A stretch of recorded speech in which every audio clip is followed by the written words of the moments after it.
What's up, social mafia? Welcome back to my channel, and in this video you're gonna learn how to pick the right hashtags that are going to work for your content. Let's begin.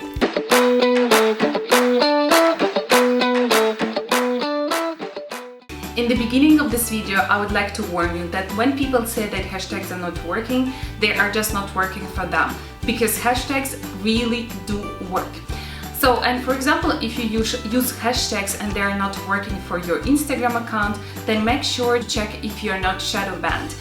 Actually, there were rumors that shadow ban doesn't exist, but it does exist. So how you can check? Basically, when you publish your post and use a certain type of hashtags, just go from hashtags to hashtag and explore if your image is under these hashtags. If your image is not in recent or in top, then probably you're shadow banned. What you have to do once you're shadow banned is don't use hashtags for a while, at least for a week or so, and delete hashtags from the previous post, especially if you use them in the comments. And you can also check the video right here where I share how you can get rid of shadow ban. And I'm also gonna leave the link in the description box to this video. So how can you choose the right hashtags that are gonna work for your niche? Let me give you a little bit of theories so you start to understand how hashtags are actually working on Instagram. If, for example, you are having just 5k followers and 100 likes per pictures, 30 comments per picture, that's gonna be your engagement rate, right?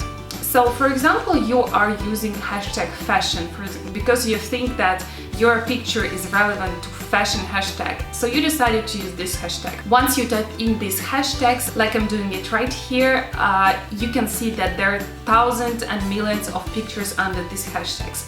What's basically happening when you use these hashtags is that your image is simply, because it doesn't get enough engagement, your image is gonna simply go down, down, down, down, down, and it's never gonna appear in top, thus it won't bring you a lot of traffic.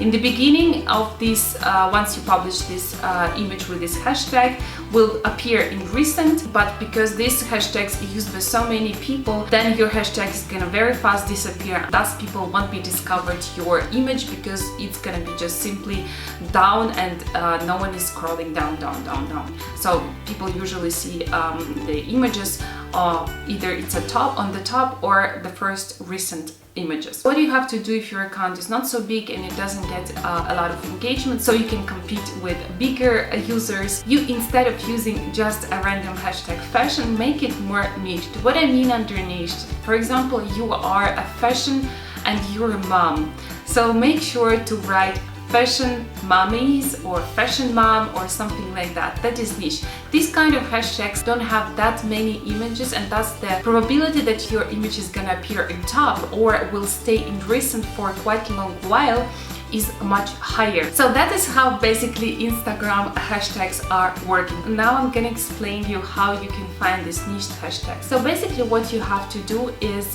go on your desktop and log in into your Instagram account. Unfortunately, copying and pasting hashtags by phone doesn't simply work, so it only works by desktop version. Now I'm gonna show you a little tutorial how you can start digging and finding niche hashtags that is relevant for your Everyone, niche. welcome to this tutorial. In this tutorial I'm gonna show you how I'm using my Excel file where I organize hashtags and how I make research for the niche hashtags.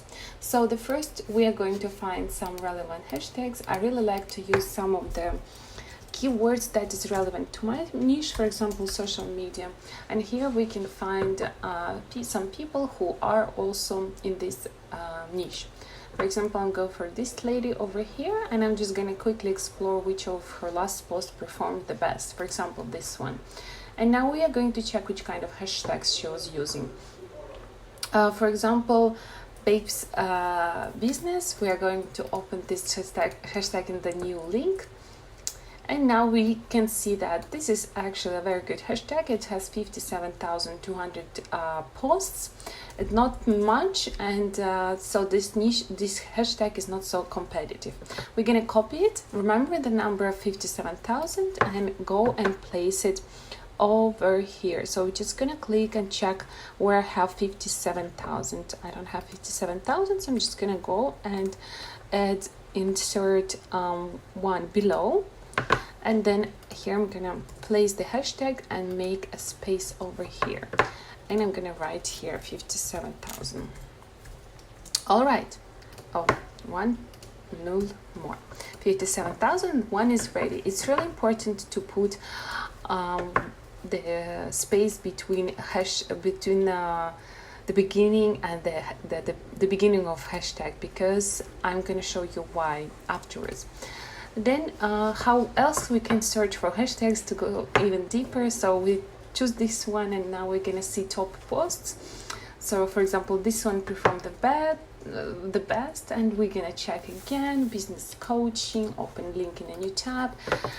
And yeah, basically it's quite a big hashtag. I'm not gonna use it. I'm gonna close it. Again, go over here, and for example,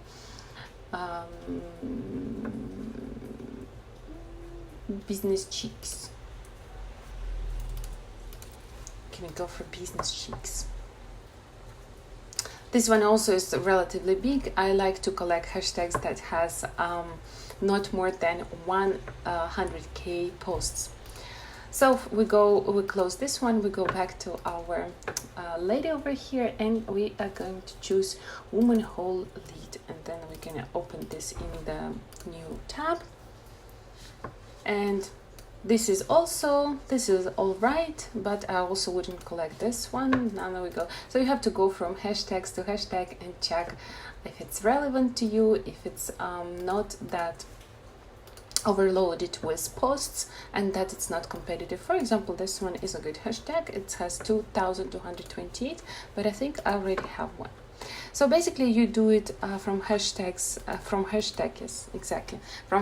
to hashtag, and collect it in your table.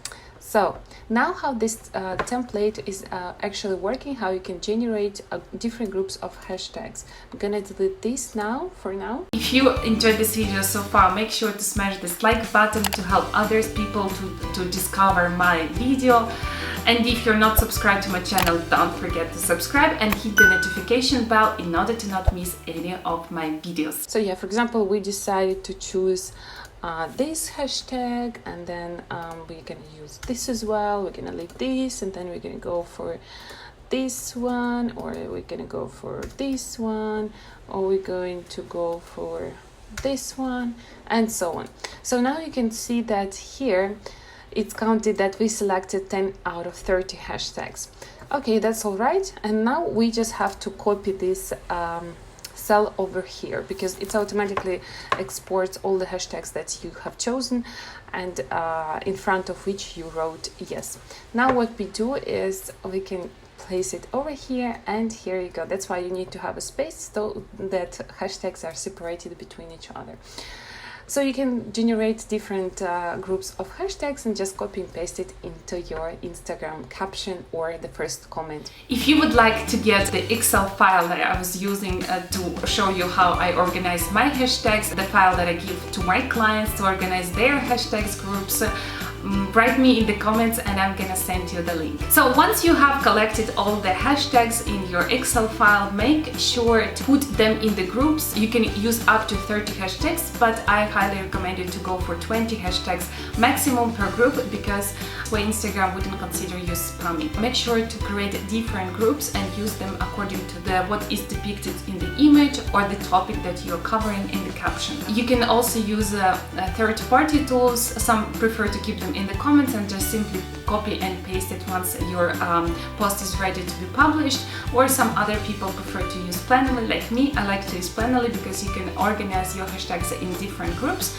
and just copy and paste it into your comments or in the caption. I also created an ebook right here about hashtags and how to use hashtags in 2019. You can get this guide via the link in the description box. I hope you enjoyed this video, and if you have any questions or comments, make sure to list them below. If you would like me to cover any other topic on social media, make sure to list your ideas down below in the comments, because I create content based on your requests.